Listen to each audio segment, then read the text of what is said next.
أعوذ بالله من الشيطان الرجيم پناہ مانگتا ہوں میں اللہ کی شیطان مردود سے۔ بسم الله الرحمن الرحيم شروع اللہ کا نام لے کر جو بڑا مہربان نہایت رحم والا ہے۔ أعوذ بالله من الشيطان الرجيم بسم الله الرحمن الرحيم إن الذين فرقوا دينهم وكانوا شيعا لست منهم في شيء إنما أمرهم إلى الله ثم ينبئهم بما كانوا يفعلون من جاء بالحسنة فله 10 أمثالها ومن جاء بالسيئة فلا يجزى إلا مثلها وهم لا يظلمون قل إنني هداني ربي إلى صراط مستقيم دينا قيما ملة إبراهيم حنيفا وما كان من المشركين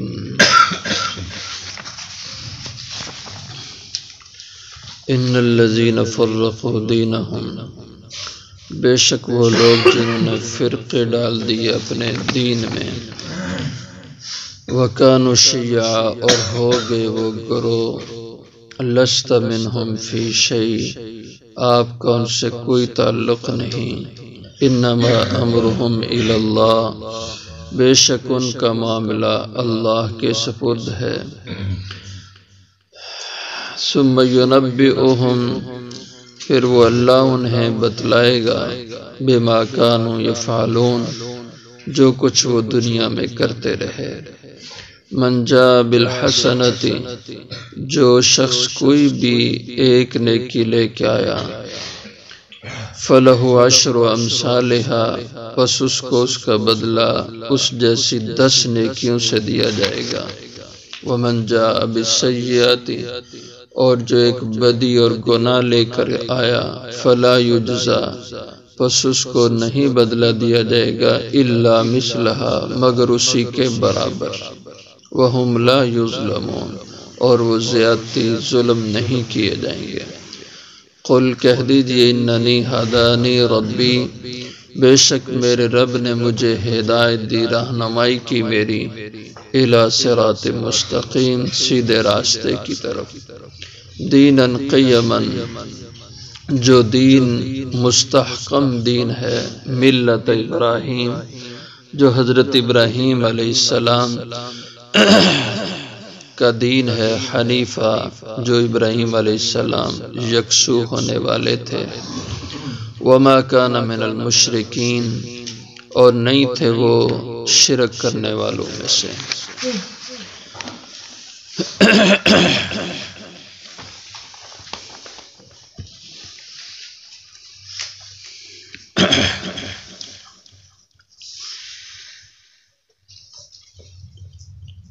اللہ جل شانہ نے گزشتہ آیات میں اس امت کے اندر جو لوگوں نے کفر شرک کی گمراہی کی راہیں نکالی ان کا ذکر فرمایا، اور پھر قیامت سے ڈرایا کہ قیامت کے آنے سے پہلے پہلے اپنے عقید عمل کو درست کر لو۔ اب جن لوگوں نے اس دین میں بگاڑ پیدا کیا، تفرقے بنائے، اختلاف بنائے، ان کا بیان ہے۔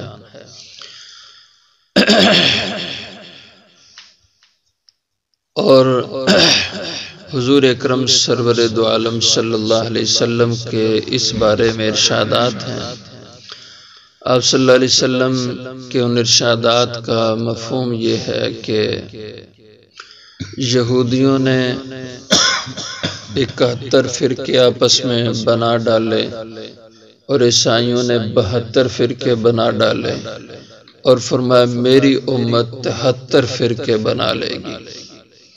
اور اس میں نجات والا جنت والا صرف ایک ہی گروہ ہوگا، یہودیوں کے 71 میں سے ایک ہی نجات والا تھا، عیسائیوں کے 72 میں سے ایک ہی نجات والا تھا، اور فرمایا میری امت کے 73 فرقوں میں بھی ایک ہی نجات پانے والا ہوگا۔ تو پوچھا گیا کہ وہ نجات پانے والا کون سا طبقہ اور گروہ اور فرقہ ہوگا؟ تو آپ صلی اللہ علیہ وسلم نے اس کے بارے میں یہ وضاحت فرمائی کہ ما انا علیہ و اصحابی، کہ وہ طبقہ کامیاب ہوگا، نجات پائے گا جو میرے طریقے پر چلے گا اور میرے صحابہ کے طریقے پر چلے گا، تو یہ طبقہ نجات پائے گا۔ اور جو اپنی خواہشات پر چلیں گے اور اپنی مرضی کو دین میں چلائیں گے، داخل کریں گے، وہ طبقہ گمراہی پر ہے، اور ہدایت پر، نجات کی راہ پر صرف وہی ہے کہ جو حضور صلی اللہ علیہ وسلم کی سنت پر اور صحابہ رضی اللہ عنہم کے طریقے پر ہے۔ اور ایک روایت میں حضرت عمر فاروق رضی اللہ عنہ نے حضرت سیدہ عائشہ صدیقہ رضی اللہ عنہا سے فرمایا کہ اے ام المومنین، آپ کو پتہ ہے کہ یہاں جو اللہ نے فرمایا ان الذین فرقوا دینہم، کہ وہ لوگ جنہوں نے اپنے دین میں تفرقہ ڈال دیا، اپنے دین میں گروہ بندی کر دی، تو یہ فرقہ ڈالنے والا کون سا گروہ ہے؟ فرمایا وہ اس امت کے اندر تفرقہ ڈالنے والا اہل ہوا، خواہشات کی پرستش کرنے والا اور اہل بدعت کا طبقہ ہے، یعنی جو بدعت کی راہیں گھڑتے ہیں اور وہ بدعت کی راہ بناتے ہیں اپنی خواہشات کی بنیاد پہ، ہوا پرست، خواہشات کو پوجنے والے، خواہشات پہ چلنے والے۔ فرمایا اس فرقو سے مراد وہ لوگ ہیں۔ تو بہرحال اس پہ بہت ساری احادیث مبارکہ ہیں جو حضور اکرم صلی اللہ علیہ وسلم نے اس حوالے سے ارشاد فرمائی ہیں، تفرقے بنانا، اختلافات ڈالنا، اور اس میں بنیاد یہی ہے کہ حضور اور صحابہ کے طریقے سے ہٹ جانا، یہ تفرقہ ڈالنا ہے، اور حضور صلی اللہ علیہ وسلم اور صحابہ کے طریقے پر رہنا یہ حق کی راہ ہے، یہ صراط مستقیم کی راہ ہے۔ تو فرمایا کہ ان الذین فرقوا دینہم، بے شک وہ لوگ جنہوں نے تفرقے بنا دیے، گروہ گروہ کر دیے، جدا جدا کر دیا، دینہم اپنے دین کو، یعنی دین اسلام کو، وکانوا شیعا، شیعا یہ شیعتن کی جمع ہے جس کے معنی گروہ کے ہوتے ہیں، اور وہ گروہ گروہ ہو گئے، یعنی ہر گروہ نے اپنا ایک خود ساختہ لیڈر اور رہنما مقرر کر لیا، تو یوں وہ شیعہ بن گئے۔ تو اس اسلام کے اندر دین میں سب سے پہلا جو فرقہ بنا، تفرقے کی جو بنیاد رکھی گئی، یہ حضرت عثمان غنی رضی اللہ عنہ کے زمانے میں تھی۔ اس سے پہلے حضرت ابوبکر صدیق رضی اللہ عنہ کا مختصر سا دور خلافت، پھر طویل دور خلافت حضرت عمر فاروق رضی اللہ عنہ کا تھا، لیکن حضرت عمر رضی اللہ عنہ کے مزاج میں چونکہ جلال تھا، جس کی وجہ سے فرقہ پرست لوگ ڈرتے تھے اور کسی کو جرأت نہیں ہوئی تھی کہ وہ امت مسلمہ میں تفرقے کی فضا پیدا کرے۔ حضرت عثمان غنی رضی اللہ عنہ طبعاً نرم مزاج کے حامل شخصیت تھے، تو آپ کے دور میں پھر یہ تفرقوں نے سر اٹھانے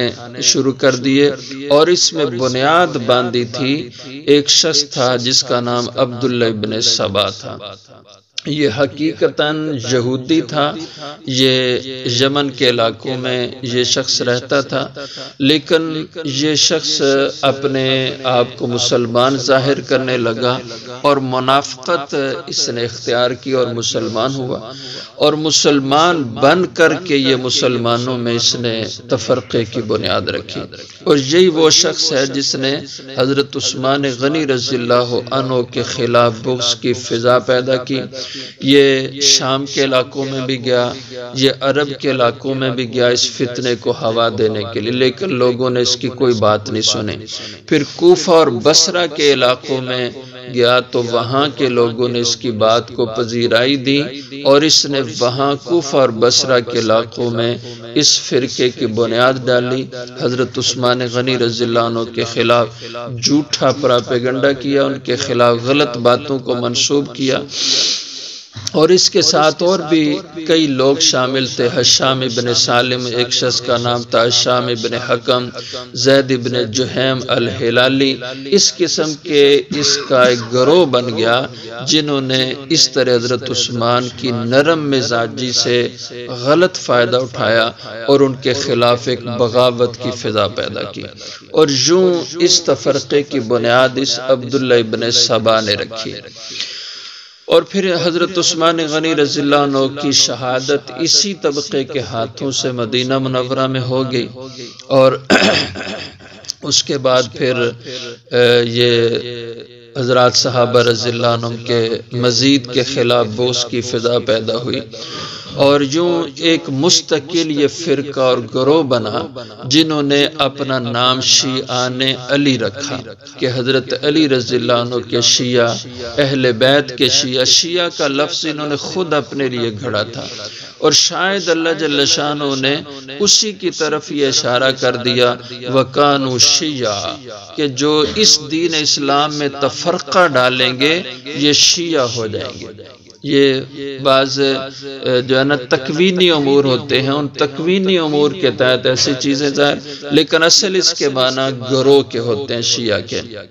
لیکن اس اسلام کے اندر فرقے کی بنیاد جو ڈالی گئی تھی وہ اسی شیعہ کے نام سے، شیعہ کے فرقے سے اس کی بنیاد ڈالی گئی۔ پہلے یہ ابن سبا کا ایک طبقہ، ایک جماعت مشہور ہوئی، پھر اس کا نام رافضی پڑا، پھر یہ شیعہ کے لفظ سے یہ طبقہ مشہور ہو گیا۔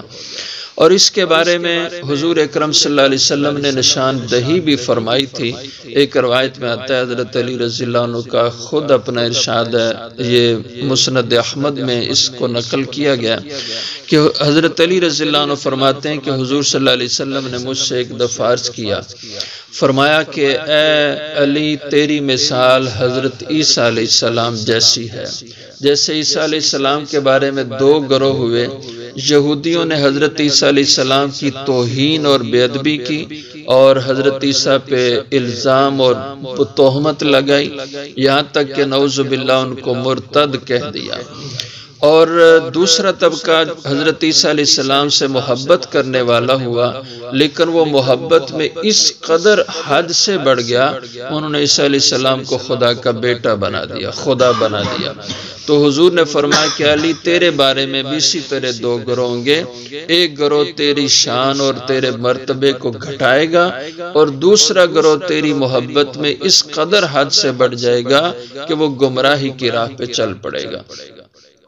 تو اسی طرح ہوا، حضرت علی رضی اللہ عنہ کے حوالے سے ایک خارجی طبقہ بنا جو آپ کی عظمت اور شان کو گھٹانے والا ہوا، اور ایک طبقہ شیعہ اور رافضی بنا جو حضرت علی کو اتنا بڑھا کے لے گیا کہ حضرت علی رضی اللہ عنہ کو باقاعدہ خدا کے درجے پہ پہنچا دیا۔ یہ شام کا جو فرقہ ہے نا، نصیری فرقہ، یہ حافظ الاسد کا اور اب اس کا بیٹا بشار الاسد ہے، یہ جو نصیری فرقہ ہے اس کا باقاعدہ یہ عقیدہ ہے کہ اس دنیا کا خدا وہ علی مشکل کشا ہے، یعنی وہ حضرت علی کو باقاعدہ خدا مانتے ہیں۔ یہ تو ہمارے ملک میں بھی ایسے لوگ موجود ہیں، ان میں کچھ ایسے ذاکرین ہیں جن کی تقریریں موجود ہیں کہ یہ بارشیں علی برساتا ہے، یہ سورج اور چاند کا نظام علی چلاتا ہے، آسمان و زمین، یعنی گویا کہ پوری کائنات کا نظام جو شخص چلا رہا ہے خدا کے درجے میں وہ حضرت علی رضی اللہ عنہ کو بٹھاتے ہیں۔ اس وقت بھی موجود ہیں، ہمارے ملک کے اندر بھی ایسے لوگ ہیں۔ تو اس کی نشاندہی حضور اکرم صلی اللہ علیہ وسلم نے خود فرمائی تھی، اور بلکہ ایک اور روایت دار قطنی میں اور بہقی شریف کے اندر حضرت علی المرتضیٰ رضی اللہ عنہ کے حوالے سے موجود ہے کہ جس کے بارے میں حضرت علی رضی اللہ عنہ فرماتے ہیں کہ حضور نے مجھے نام لے کے بتایا تھا حضور نے صراحت سے مجھے کہا تھا کہ اے علی ان قریب میرے بعد کچھ لوگ پیدا ہوں گے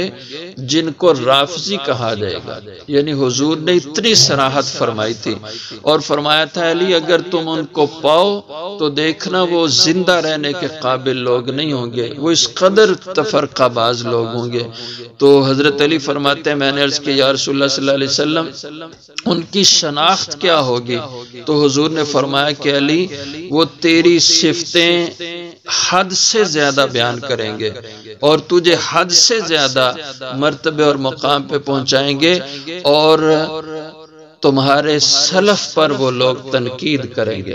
یعنی جو تمہارے بڑے ہوں گے ان کو لعن طعن کریں گے، ان کو برا کہیں گے۔ اور ایک اور روایت دار قطنی کی ہے جس کو امام ابن تیمیہ رحمہ اللہ نے اپنی ایک کتاب السیف المسلول کے اندر نقل کیا ہے، فرماتے ہیں حضرت علی نے حضور سے پوچھا کہ ان کی نشانی کیا ہوگی؟ تو حضور نے فرمایا کہ وہ ابو بکر و عمر کو گالیاں دینے والے ہوں گے۔ جو اس امت کے تفرقہ باز ہوں گے تو حضور نے فرمایا وہ لوگ ہوں گے جو تیری محبت میں غلو کریں گے اور ابو بکر و عمر کو گالیاں دیں گے۔ تو بہرحال فرمایا کہ وہ لوگ جنہوں نے دین میں تفرقہ ڈالا وَكَانُوا شِيَّعًا اور وہ گروہ ہو گئے، لَسْتَ مِنْهُمْ فِي شَيْءٍ اے نبی تیرا ان سے کوئی تعلق اور واسطہ نہیں ہے، انما امرهم الى اللہ بے شک ان کا معاملہ اللہ کے سپرد ہے، ثم ينبئهم بما كانوا يفعلون پھر وہ اللہ ان کو خبر دے گا، آگاہ کرے گا جو کچھ وہ دنیا میں کرتے رہے۔ من جاء بالحسنۃ فلہ عشر امثالھا، فرمایا جو ایک نیکی اللہ کے حضور پیش کرے گا تو فلہ عشر امثالھا، اللہ اس کا بدلہ 10 اس جیسی نیکیوں کے برابر عطا فرمائیں گے۔ یعنی ایک نیکی انسان کرتا ہے اللہ اس کا اجر 10 نیکیوں سے عطا فرماتے ہیں، اور جو فی سبیل اللہ کی مد میں نیکیاں آتی ہیں ان کے بارے میں تو اللہ جل شانہ نے فرمایا کہ اللہ تعالی اس کا اجر 700 گنا سے عطا فرماتے ہیں۔ جیسے آیت مبارکہ میں ہے کہ مثل الذین ينفقون اموالهم فی سبیل اللہ کمثل حبۃ انبتت 7 سنابل فی کل سنبلۃ 100 حبۃ واللہ یضاعف لمن یشاء واللہ واسع علیم۔ اور دوسری آیات میں بھی یہ مضمون ہے کہ اللہ کی راہ میں جو انسان نیکی کرتا ہے اس کا عوض اللہ 700 گنا سے عطا فرماتے ہیں۔ جیسے علماء نے لکھا جہاد کا راستہ، حج کا راستہ یہ فی سبیل اللہ، اسی طرح علم دین سیکھنے کا راستہ یہ بھی فی سبیل اللہ۔ اور یہ جو